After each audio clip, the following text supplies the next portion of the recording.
But what the wider world wants to know is, will this military operation be limited to the Donbas region, or will it spread to the rest of Ukraine as well?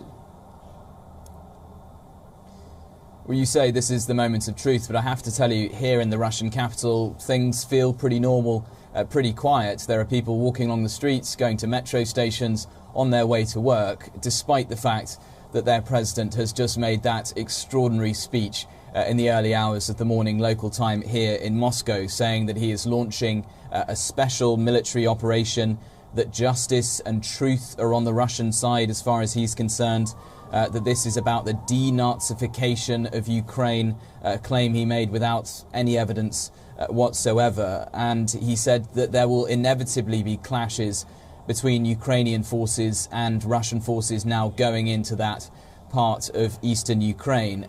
Vladimir Putin was certainly clear that there are no plans to occupy Ukraine as a whole, but as I said, he very clearly acknowledged the chance that there will be military clashes, that there will be violence between Ukrainian forces and Russian forces. You know, even before the military combat were to begin, what we are looking at in terms of the visuals that have come in from Kiev and also from other areas like Kharkiv are, according to reports, explosions caused by missile strikes, as Russia admitted to carrying out missile strikes deep into the heart of Ukrainian territory.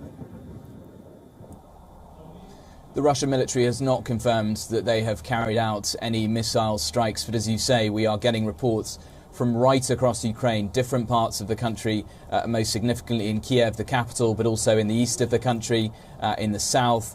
There are reports of explosions being heard all over the country. We've also had Volodymyr Zelensky, the president of Ukraine, making an address on national television there, saying that he is declaring martial law across the entire country, that he has also spoken to US President Joe Biden. Just in the last few minutes, of course, the US President offering his support to the Ukrainian people. And Zelensky also had a clear message for his people, looking down the camera and saying, "I will be with you all the time, stay strong." So an emotional message there from the Ukrainian president as his country faces up to the reality of Russian boots on the ground in eastern Ukraine. Absolutely indeed. And at this point of time, do we know at all of the objective of the Russian military? Back in 2014, it went with a very clear objective of annexing Crimea, which is what it did in a swift operation. But at this point of time, has the Russian president, clearly spelled out what he intends to do with Russian army being sent into Ukraine? The way that Vladimir Putin in his speech is sort of excusing this, the argument that he's making is that he has recognized the independence of these two breakaway regions of eastern Ukraine, the Donetsk People's Republic so-called, and the so-called Lugansk People's Republic, and that they have asked, the leaders of those self-proclaimed republics have asked Moscow, have asked the Russian government for assistance. That is the argument that Vladimir Putin is making. And earlier in the week, we had the Russian parliament unanimously approving the ability of the Russian president to send Russian troops abroad, to send Russian troops into eastern Ukraine. We also had this wider message, as I was mentioning earlier, talking about the denazification of Ukraine. That is a message that we heard also in President Putin's speech, his address to the nation on Monday here in Moscow. And Putin is trying to put the blame on Ukraine. He is saying that Ukrainian soldiers will be blamed for bloodshed. That is an argument, of course, that the US President, for example, Joe Biden, are completely refuting. They are saying any bloodshed is the responsibility of Vladimir Putin as he launches this special military operation, as it's being called.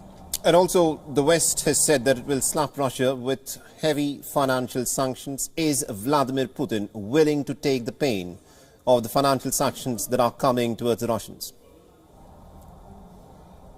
Well, Sergei Lavrov, the Russian foreign minister, earlier in the week had talked about sanctions, and he'd effectively shrugged them off and really even mocked them. He'd said that Russia is used to being threatened with sanctions by Western countries such as the US.